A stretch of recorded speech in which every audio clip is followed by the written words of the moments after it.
Hey everybody, Derek here from Badgerland Birding with another birding quick tip. Today we're going to be talking about how to get real-time alerts from eBird. So a lot of people know you can subscribe to alerts on eBird. If you're not familiar with eBird, we have a whole tutorial on it that I'll put in the description of the video so you can check it out there.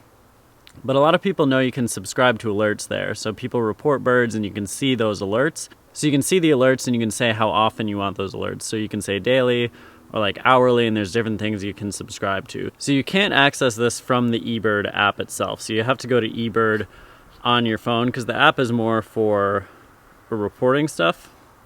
So go to ebird.org on Safari and that way we can get to it. So then you hit menu and you can go to explore, and then there is alerts.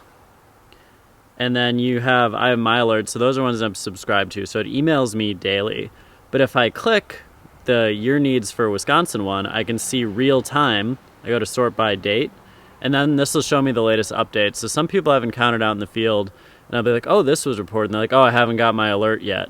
So they think that you have to wait to see what's been reported in real time. So then you go to date, and you can see your needs alert for the most recent thing that's been reported. So these snow buntings, 15:30, which is 3:30, which was 9 minutes ago.